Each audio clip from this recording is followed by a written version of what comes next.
Hello there, good afternoon. You're welcome to Newsroom on GHOne TV. I am Serwaa Amihere. Let's begin with our top stories.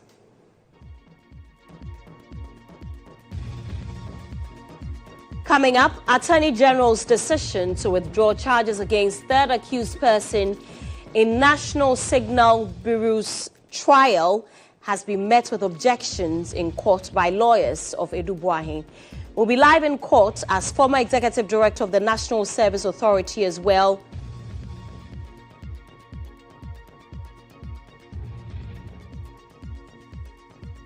We apologize. We'll be live in court as the former Director General and his deputy of the National Service Authority are expected in court to respond to charges of fraud against them.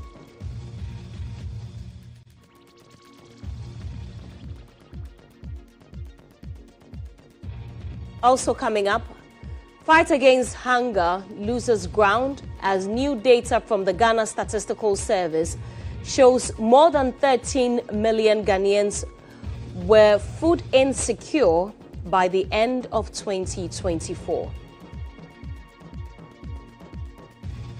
And later in business, Minister of Finance assures international investors that Ghana's economy is poised for sustained growth and stability.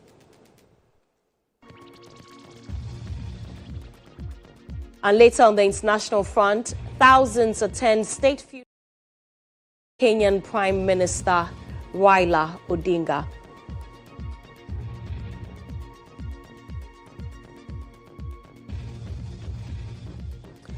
We have details of these and many more coming up shortly. Do stay.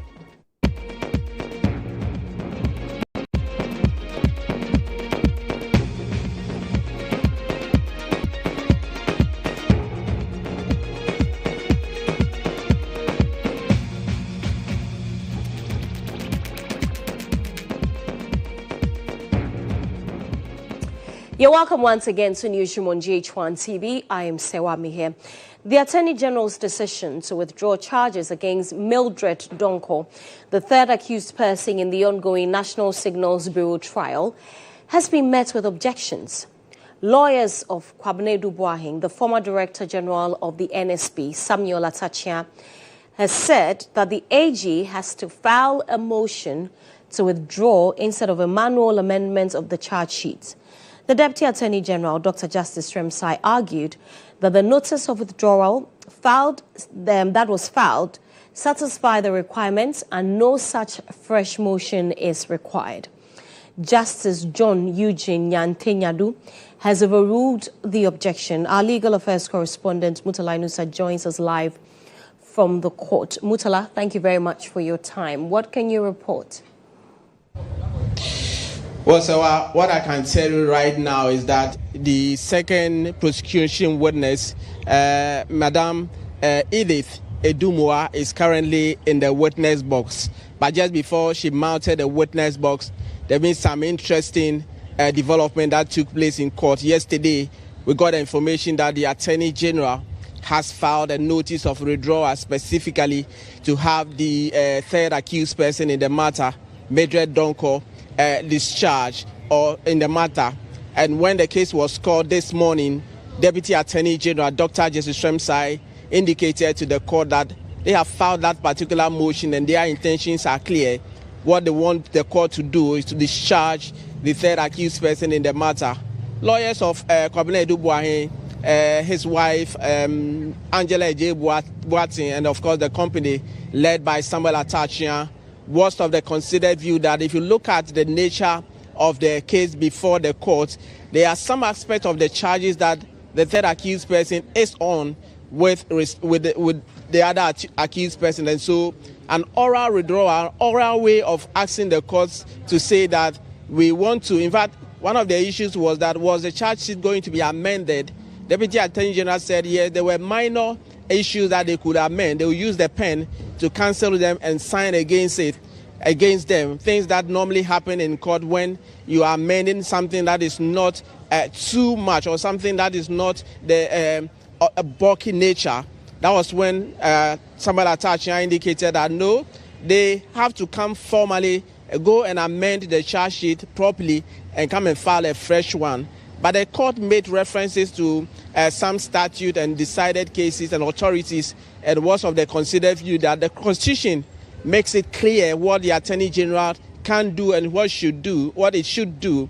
Once it has filed a case of this nature before the court, the Attorney General has that particular power to come at any point in time to inform the court that we are withdrawing the charges. Consequent to that, the objection from Samuel Atachia was dismissed or overruled, and the court has subsequently discharged Mildred Donko, who is the third accused person. And so what I can tell you right now is that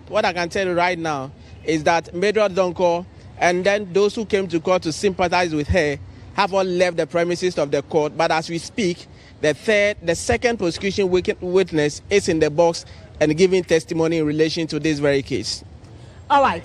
Murtala, you also told us this morning on GH Today that the National Service Authority case involving the former Director General and his deputy was going to be heard. What's the latest on that? So in respect of that, the indication is that these two individuals who appear in court, they will appear separately. But as I talk to you now from the premises of the law court complex, they have not arrived.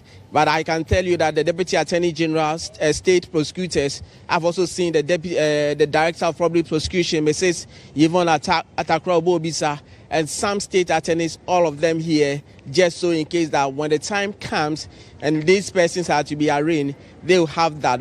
My checks indicate that Gifty or Arimensan will be put before the criminal court 4, and of course, Osei entry will be before the criminal court 5. But as we speak, they have not made an appearance here. But of course, the court closed at 4. By that time, we'll have more information as to whether they would really appear in court today, what really will be their response to their charges, and what will be the further direction from the courts that they will be appearing before. Thank you very much. Murtala Inusa is our court correspondent. Now, founder of the newly rebranded United Party, formerly a Movement for Change, Alan Kojo Chairman, says that the transition marks a new beginning and honors a historic name in Ghana's politics. Unveiling the party's vision for 2040, dubbed the Paradise Project, the former trade minister outlined plans to make Ghana Africa's economic powerhouse within 15 years, anchored on his great transformational plan, focused on industrialization, private sector growth, and good governance. The great transformational plan, which we developed under the Movement for Change, and which has been widely acknowledged all over the world. All over the world. If you get the chance to read the GTP, you make sure that the United Party becomes the next government in Ghana. If you look at the GTP, it is not just a question of forming a new party, but the policy initiatives that we have espoused are relevant today and will be relevant tomorrow. Stabilizing the macroeconomy is very important. And when we talk about stabilizing the macroeconomy, we are also looking at reducing our debt levels. People don't realize that we have not even started paying our debt.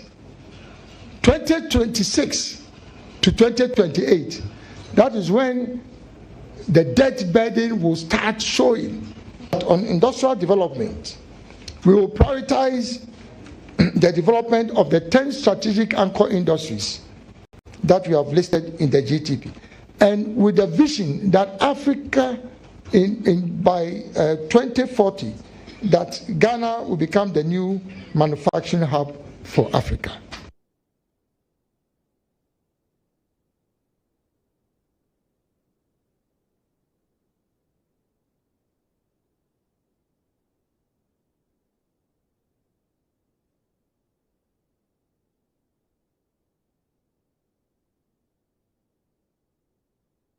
Let's do some health stories now. And the Health Minister, Amihere, has alleged that the recent malfunction of the National Health Insurance Scheme and its digital platform, which forced hospitals across the country to revert to the cash and carry system, is as a result of a blackmail by a private company involved in managing the system. Patients with valid NHIS cards were forced to pay for medical care due to the system's failure to verify insurance status. He spoke at the second annual scientific conference of the Medical Superintendents Group in Abetifi, Kwewu. In his address, the minister claimed that a company contracted in 2019 to develop and host the laboratory and information management system had intentionally switched off parts of the system in retaliation to a probe in financial irregularities in the deal. The contract, valued at $100 million, was awarded to connect about 950 health facilities nationwide.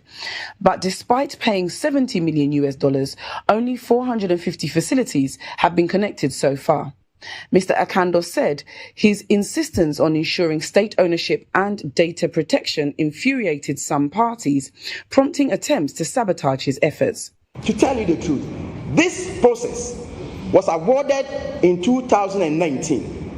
In 2019, the cost was $100 million. They were supposed to connect about 950 facilities. About $77 million have been paid, and about 450 facilities have been connected. It is a property of the state. It is not proper for an individual to host the patient's data in this country. That is not proper. So if I begin to insist on that, I'm the bad one. So somebody must switch it off and on to blackmail so that it will be seen that the minister is not doing well. But I will insist on it. The Minister of Health, Amihere, has hinted that government will soon privatize the procurement, management and maintenance of hospital equipment across the country as part of efforts to improve efficiency and sustainability in the health sector. People who are interested and they have direct relationships with manufacturers of equipment will then bid. We'll go through the processes. We dedicate, let's say, Gaboso District Hospital for you. You put all the equipment there. When the equipment are faulty, you fix them. You monitor them. But our health workers will run the equipment. We have realized that the claims you submit to National Health Insurance has three main components. We are going to take out the diagnostic aspect. So therefore, we will pay the vendor who has placed the equipment in the facilities and will not tolerate that I don't have the capacity to put this equipment there. Again, I'll be quick to add that there will be a certain level of profit sharing arrangement with the facilities. The current Director General of the Health Service, Professor Samuel Kaba Akoria, charged medical superintendents to enforce discipline in their institutions and ensure effective leadership. I personally do believe that when we know the in-depth of the issues, we can solve them ourselves. And Medical Superintendent Group is the best group to do that. Because no Ghanaian, absolutely none, including myself, enjoy going to hospital. I do not intend to pass any of these problems to my daughter or to my son to come and solve. We are going to tackle these problems together, and the time is now. Your first task is the following. For the retooling process, we've been given 2 weeks for each facility to give us the list and the needs. Please do not delay and come and blame us. I'll send an official communique on that. We only need the list, and then the rest will be our problem to deal with. The conference, which had in attendance heads of hospitals across the country, was themed Leading the Fight Against NCDs, the Role of Medical Superintendent in Integrated Care. Dr. Kamaruddin Korku Hussein warned that if illegal mining is not curbed, it will fuel an alarming rate of non-communicable diseases. This year's conference seeks to spotlight the escalating burden of non-communicable diseases, including cancers, and highlight the strategic role of the medical superintendent in delivering integrated and people-centered healthcare. Do we need any data to tell us that NCDs are on the rise? And by the time the full-blown effect of Galamsey arrives home, let's take you back to that earlier story where founder of former Movement for Change has rebranded and launched a political party, United Party, and launched it yesterday. Political communications lecturer at the University of Professional Studies, Mohammed Tafik, has dismissed the prospects of the party emerging as a credible third force or securing victory in the 2028 elections.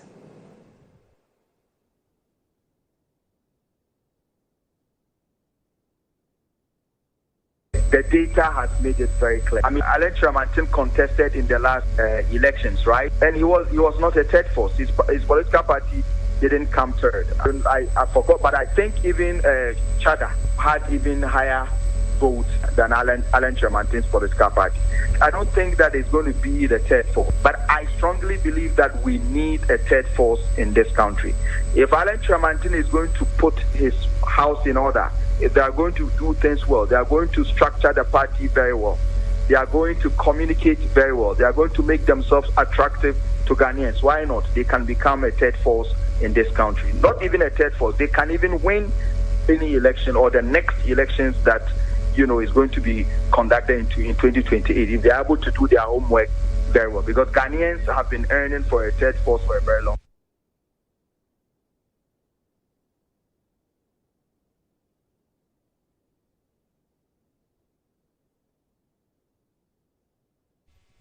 Jonathan Asante-Okyere is a political scientist and joins us on the phone for a conversation. Mr. Asante, thank you very much for your time.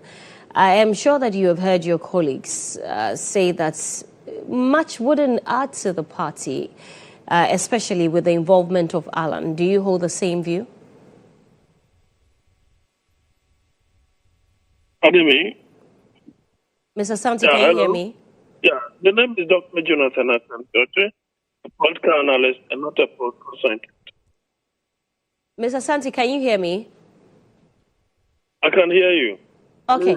I asked that, I'm sure that you've heard a few of your colleagues say that it wouldn't make much of a difference because Alan didn't perform well in the just ended elections. Rebranding and launching a party would not make any difference either. Do you agree? Well, I don't really agree. The point is that organizing, rebranding, all are geared towards ensuring that you make some kind of impact or impression in whatever elections that are conducted. In the first place, he took part in the elections as an independent candidate, not even as a flag bearer of Movement for Change. And so this is a different nomenclature altogether. Besides, it is not a given that while the party has been formed, he is going to be a presidential candidate. They will have to go through a lot more than becoming, before he becomes the presidential candidate, or somebody else could become the presidential candidate. That being said, it is not just merely about communicating well. It is also more about putting the party structures in place, of which I see, having listened to Mr. Solomon, it appears that the party intends to do so. And so if they're able to do that, then they will make some kind of impression. But it is a little too early for them to assume that 32 years of duopoly can easily be broken because of the presence of the United Party. I don't think that is that simplistic. They may have to deal with the usual refrain of electorate who think that, look, yes, I know this man is good, but voting for him will be my ballot going waste because he will not be able to win.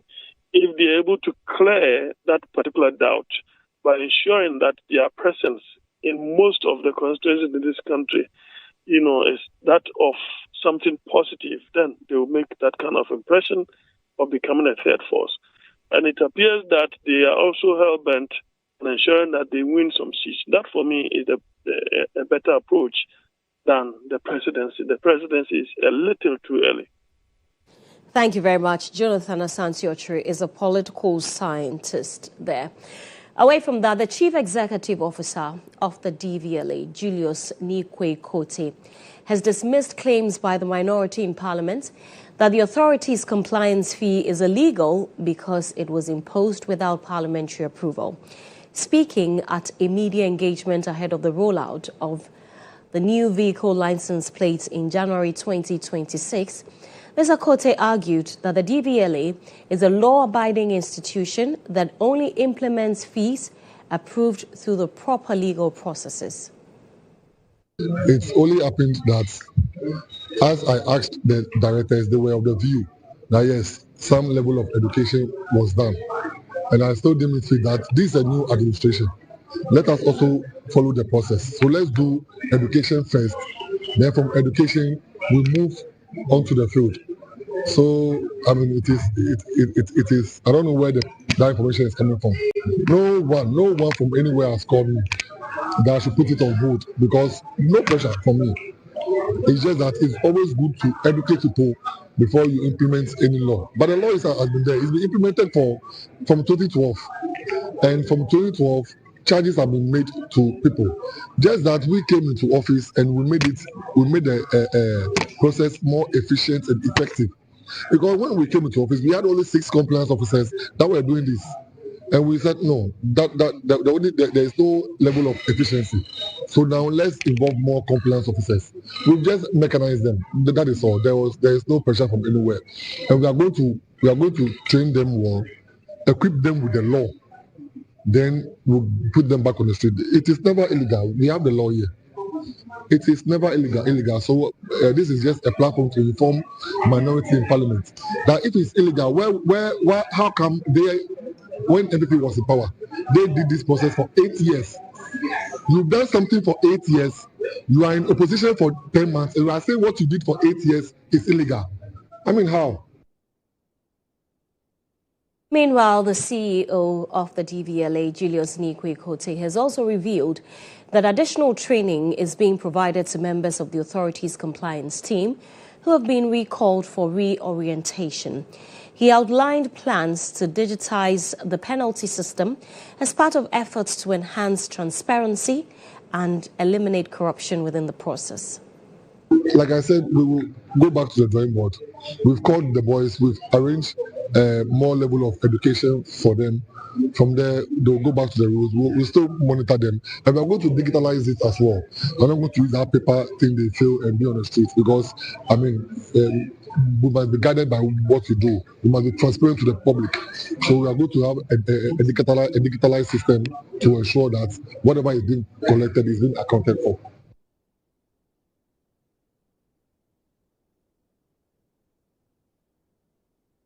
Over 1,000 acres of land destroyed by illegal mining activities in the Upper Denkyira East Municipality of the Central Region have been reclaimed.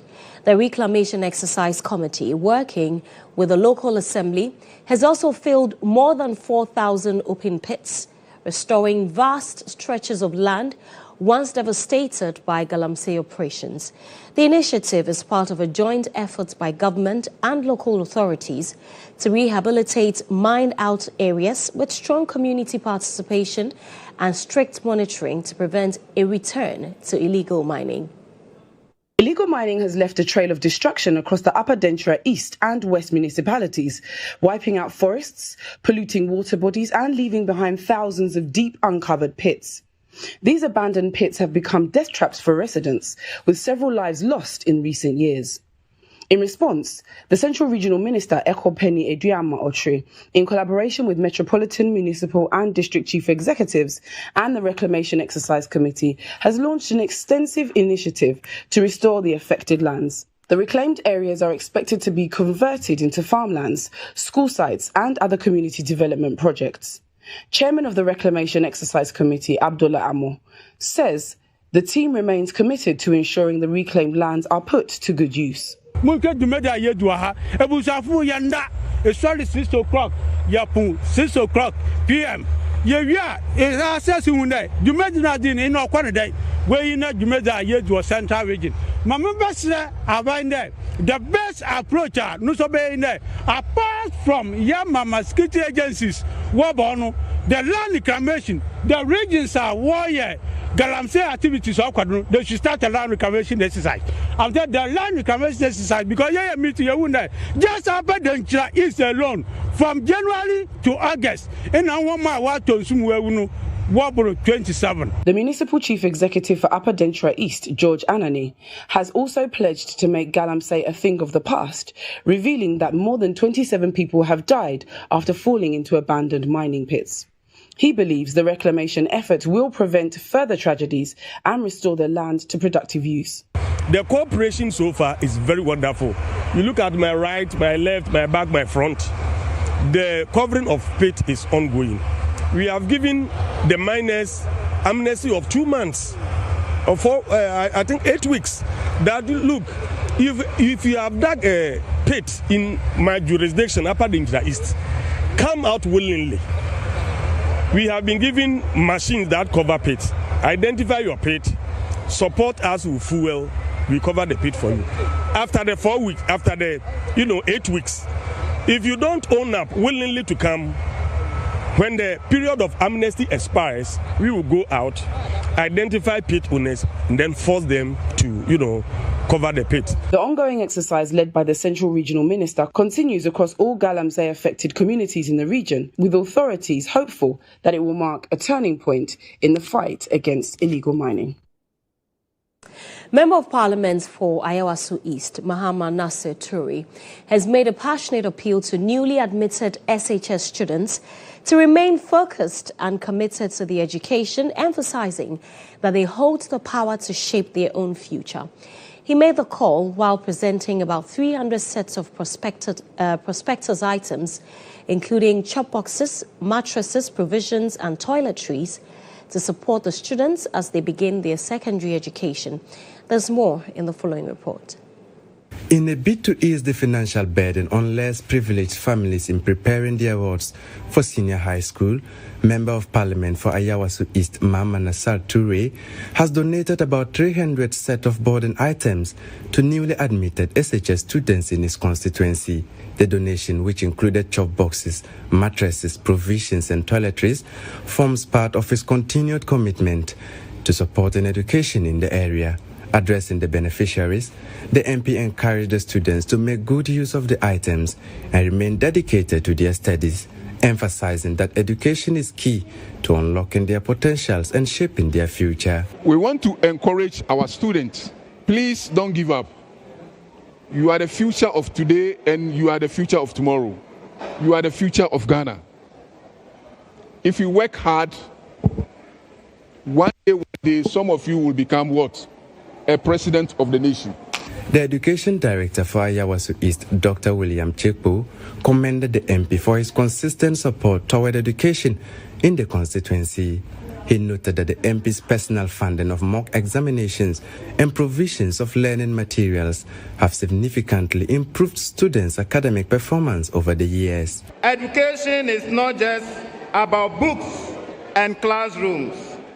It is about creating the right environment where education can thrive, feel supported, and our students can focus on their studies. The initiative, according to the MP, underscores his belief that investing in education is the most effective way to empower the next generation and build a brighter future for the Ayawaso East community. Let's bring you the latest in the world of business now. The Business Brief is brought to you by CompuGhana, passion for technology.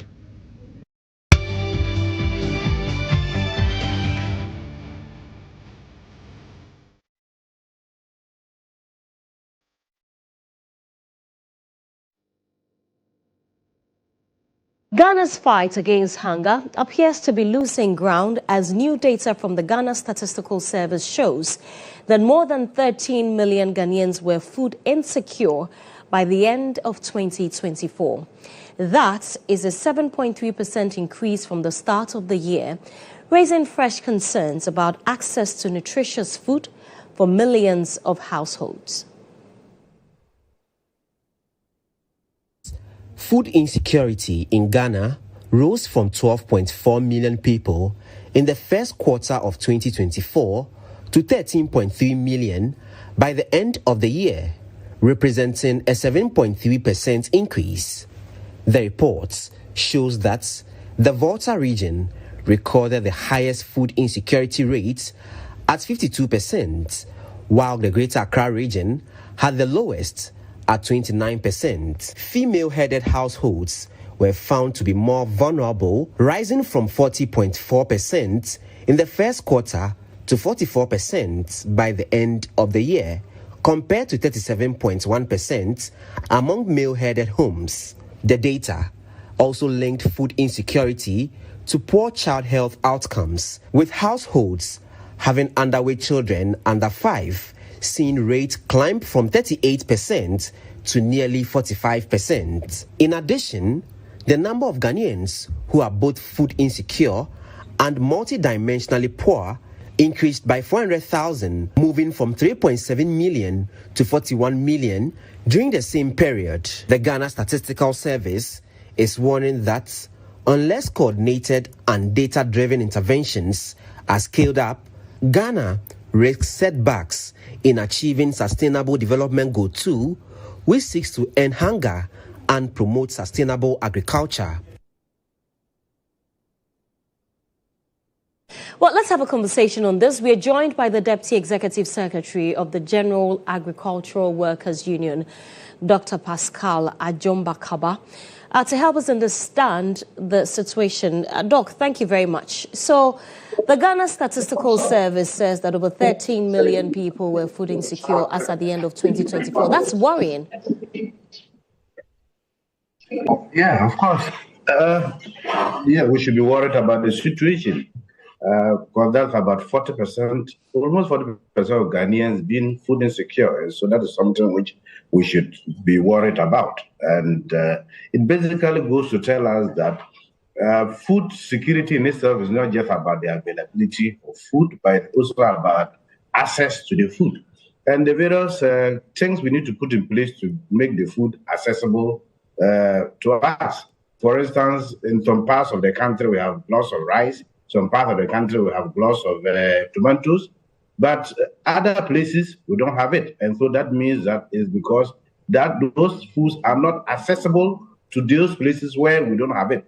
Though in some places we have it. So if the indicators are put in place for us to have accessibility, then maybe these numbers can reduce. And if you look at, for instance, this year's team for the World Day Against Food, World Day of Food, which is hand in hand for a better future and a better, hand in hand for better food and better future, which we are looking at access to safe food and access to nutritious and affordable food. It goes to prove that a lot needs to be done in our country, Ghana, for us to actually become food secured. When you say that a lot needs to be done, what do we have to do?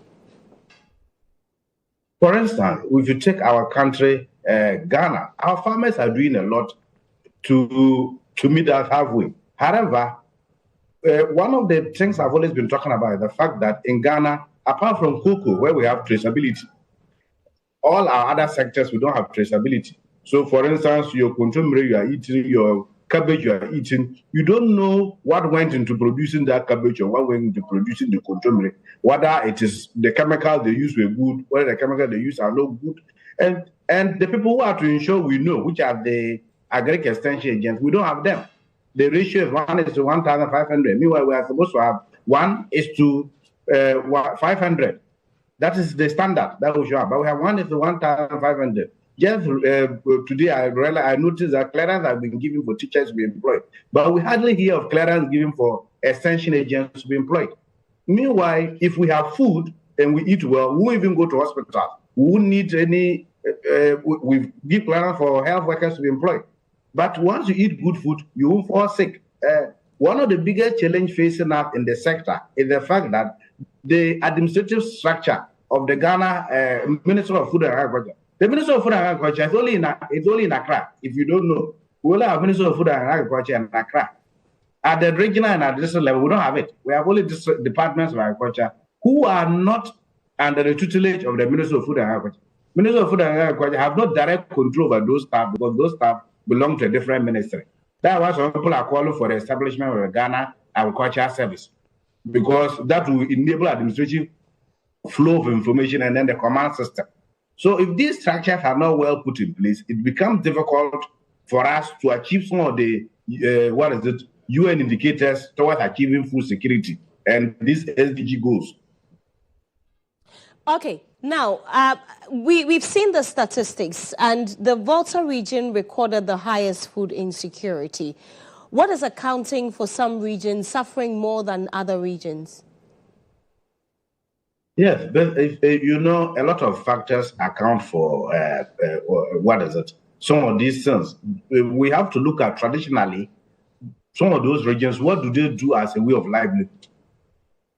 Depending on what the people do as a way of livelihood, that accounts for. And when you look at it, we are looking at it in terms of a number of food items, not just one food item. If they have a lot of rice alone, food security does not. It means the food should also be nutritious as well. So if you have just one food item, you are not food secured. So you look at the other regions. What other food items do they prepare? What other food items do they crop? Unlike the Volta region, they might be cropping maybe just okra and maize, and based on their staples, they might be cropping that. But the biggest challenge has to do with the fact that in Ghana here, we rely solely on rain-fed agriculture. But if you go to northern Ghana, one of the reasons why sometimes they are a bit food secure is the fact that they try to innovate by digging boreholes to do their own irrigation. But in other parts of the country, we don't have this kind of thing going on. And so it becomes difficult for them to have food all year round, especially the vegetables. And vegetables actually cost more than staples. Vegetables cost a lot more than staples. With, let's say, 20 cedis, you can buy a sizable amount of maize to prepare your akpele. But 20 cedis, you can't even get, you might get just 4 pieces of tomatoes. And vegetables cost a lot. And if you notice, more vegetables are produced in northern Ghana and in the middle belt as compared to places like the Volta, where basically their main vegetable is okra. Thank you very much for speaking with us. Deputy Executive Secretary of the General Agricultural Workers Union, Dr. Pascal Ajomba Kaba there. Now, the Minister of Finance, Dr. Kaysalatu Forsing, has assured international investors that Ghana's economy is firmly on a measurable path to recovery and is poised for sustained growth and stability. Speaking to a packed audience of investors in Washington, D.C., on the sidelines of the 2025 IMF and World Bank annual meetings, Dr. Forsing expressed strong optimism about the sustainability of Ghana's structural and fiscal reforms, noting that they are designed to secure long-term macroeconomic stability and growth. He also revealed that government remains on course to achieve a positive primary balance of 1.5% of GDP by the close of the fiscal year, a milestone that will further consolidate the gains made under the ongoing fiscal reforms. Dr. Forsing reaffirmed government's commitment to prudent financial management and tight expenditure controls to sustain the momentum. The program of the outlook looks very good. We have enshrined into law a number of structural reforms that will ensure greater stability. And I believe that Ghana is on track not to reverse the gains that we have made. I want to say that Ghana is on a measurable recovery path, reflecting in the number of things that we are seeing. We are seeing the stronger macroeconomic fundamentals. We are seeing our debt levels declining fast. Growth is projected to rebound strongly in the last quarter, driven largely by the private sector and the rest sector. Inflation is expected to ease and remain single-digit by end year, even do better by next year. We are on course to achieve our 1.5% of GDP primary surplus by end year. My colleague Emmanuel Ejabeng is covering the meetings in Washington, D.C. and joins me live on Zoom. Emmanuel, thank you very much. Good to see you again. I understand that the Finance Minister says we should be able to exit the IMF program by 2026. Is that correct? Well, the Finance Minister indeed mentioned that Ghana's economy is back on track, but it was the Bank of Ghana Governor, Dr. GHOne, who mentioned that Ghana should be able to exit the IMF program come next year, that's the year 2026. He believes that this government and the Mahama-led administration have been able to turn the corner. So the fundamentals that were weak, he believes that they have changed the narrative. But also yesterday, when he was talking about Ghana's journey towards macroeconomic stability, what the governor mentioned was the fact that gold board, if you're looking at the time we are in Ghana, we are in October and December, many people will be buying rice, oil, and so import surge would come up. What he was saying is that we have a lot of gold reserves, and so buoyed by the current gold market price, which is in excess of $4,200 per ounce. What he is saying is that government should be able, in fact, the Bank of Ghana should be able to cover the import requirements by way of forex demands on the markets.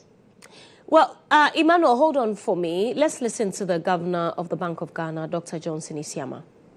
Compared to when we had the crisis, there was a time we had about barely 2 weeks of imports cover. Currently, we are looking at 4.5 months imports cover. So that gives you a sense of how far we have come. We want to build more and more of reserves because, as you know, we are still a commodity exporting country. The risks remain. And so apart from sound macroeconomic policy, we also have to make sure we have adequate reserves just in case, the headwinds approach, of course. Emmanuel Ejabeng is my colleague. He's in Washington, D.C., still on the line. Emmanuel, we've listened to the governor. What more did he say?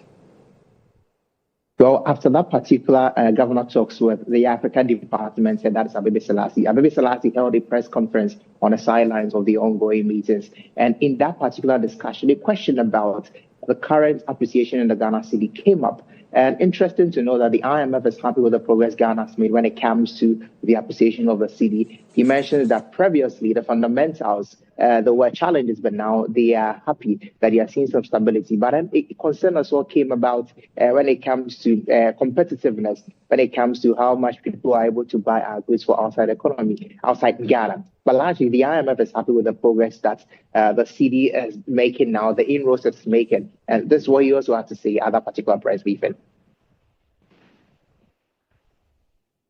No, thank you very much. Unfortunately, we do not have that, but we'll bring it to them in a subsequent broadcast. Emmanuel Ejabeng is in Washington, D.C., covering the IMF meetings for us.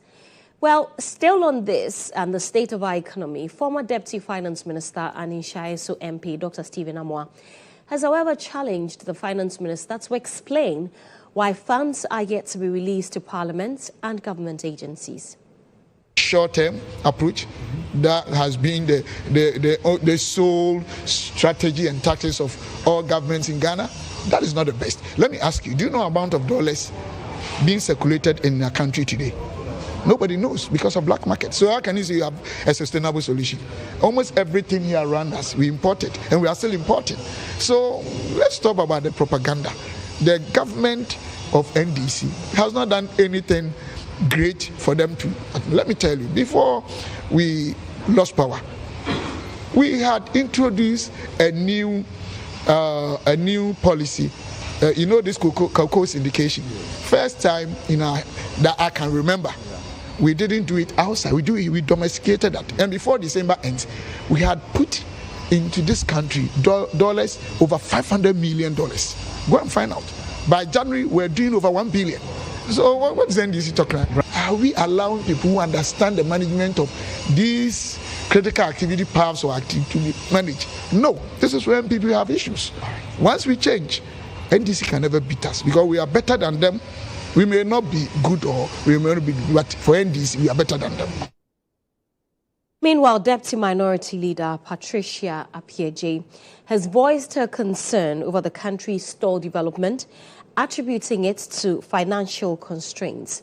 Now, speaking to parliamentary correspondent Ibrahim Al-Hassan, the Asokwa MP argued that achieving a single-digit inflation is meaningless if it does not translate into improved living standards for Ghanaians. The lack of money in the system is something that we have observed have been happening in the country. And because of their concerns, we are equally worried that something must be done to ensure that things move.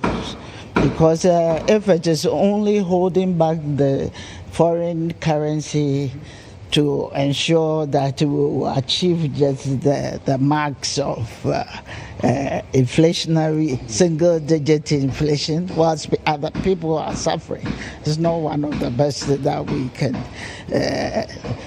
say is happening to the country.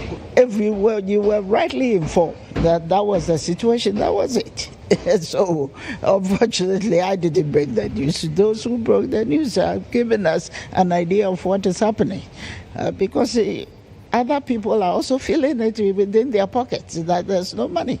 So, it is the case. But it's very interesting that we are coming back just a week after.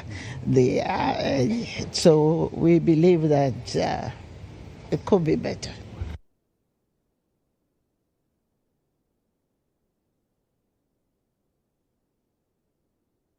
That's it for business. Coming up now is sports with Benghazi.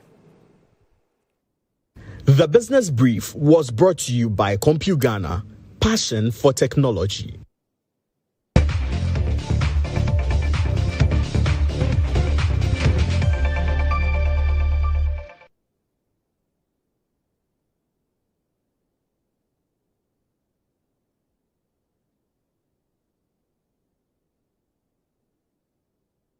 And you're welcome on to sports, where of course the weekend is here, and so it means Ghana Premier League returns after the international break. Let's run through the fixtures of games we have for you this weekend in the Ghana Premier League, and of course, interesting matchups to look out for. On your screens currently, it's Mediema who tee off on Saturday against Samatex FC. Dreams FC will take on Nations FC. Then Brekum Chelsea will be in action against Hearts of Folk on Sunday at 3 p.m. Bechem will take on Vision FC. Hohoi will take on Rihanna Stars. And All Blacks take on Basake Holy Stars. Don't forget, on Sunday as well, the Porcupine Warriors will be in action against WAC of Morocco in the CAF Confederation Cup. Big game for the Fabulous last this weekend in the CAF Confederation Cup battles out there.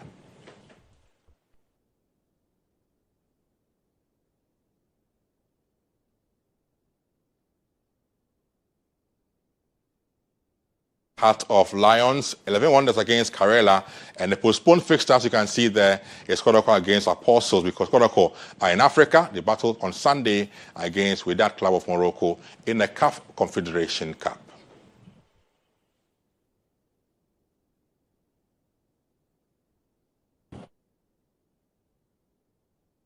Now, yesterday here at the GHOne studio, the Super Volleyball Championship was officially launched right here in a colorful ceremony at the GHOne studio. Let's check out how things panned out yesterday at the launch of the Volleyball Championship coming up in Ghana next month.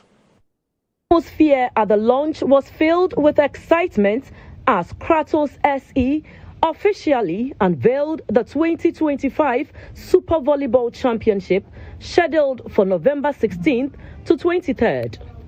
At the launch, the CEO of Kratos SE, Mohamed Aputiog, says this year's Super Volleyball Championship will feature teams from Nigeria, Benin, and Burkina Faso, making it a truly West African competition. They will compete not only for cash prizes, medals, and national prestige, but also for regional bragging rights, as we proudly welcome teams from Nigeria, Benin, and Burkina Faso. And I say this, SVC 2025 is not just Ghana's tournament, it is now a truly West Africa affair. But before the action begins on the court, we will energize the community through a lineup of exciting pre-events. Let me assure you that the SAC Super Volleyball Championship 2025 will deliver more than just matches. It will deliver moments, memories, and momentum for our sport. With your support, we are not just organizing another tournament. We are building a movement, forging a partnership, and we are leaving behind a legacy. EIB Network CEO Bolare described this year's Super Volleyball Championship as more than just a tournament, calling it a celebration of dreams and determination. For 2025, the Super Volleyball Championship is not just another tournament. It's a celebration of dreams. If you ask me, it's about dreams, discipline, and determination. And here at EIB, and through our sports brand, EIB Sports, we have a mission. Our mission has always been clear: to shine the light on every corner of Ghanaian sports, especially those disciplines that are least funded, yet filled with incredible talent and heart. And I dare say volleyball is one of those beautiful stories.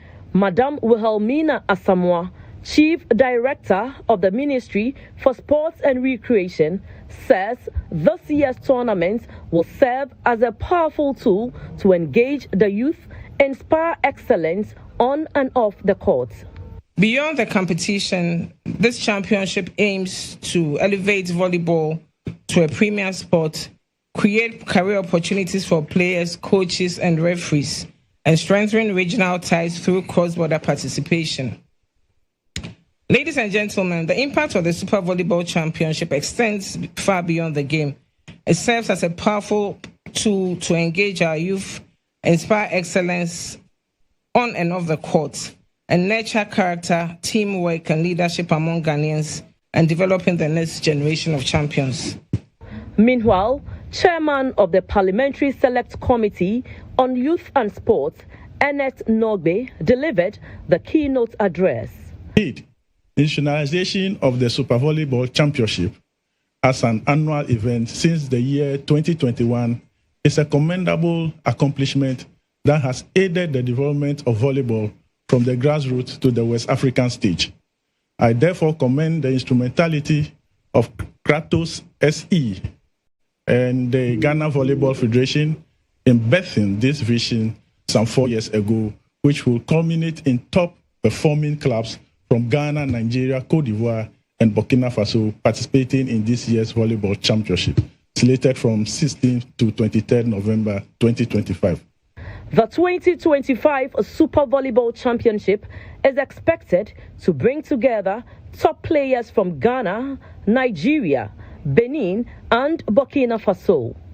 Organizers believe the championship will elevate Ghana's profile in West African volleyball while inspiring the next generation of players. And that's it for us in sports. Up next, international news.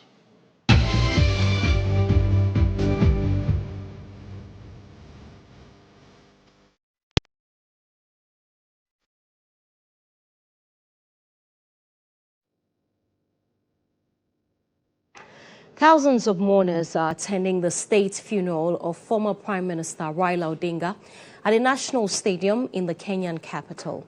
Many are carrying national flags, portraits of the late leader, and wearing T-shirts printed with his image to pay their final respects. Security remains tight in and around the stadium, with police and military officers deployed to prevent a recurrence of the unrest that was witnessed on Thursday during the body viewing ceremony. Now, at least 3 people died after police fired gunshots and tear gas in an attempt to contain the huge crowds who were turned out to escort Raila's body from the country's main airport after it arrived from India, where he died on Wednesday.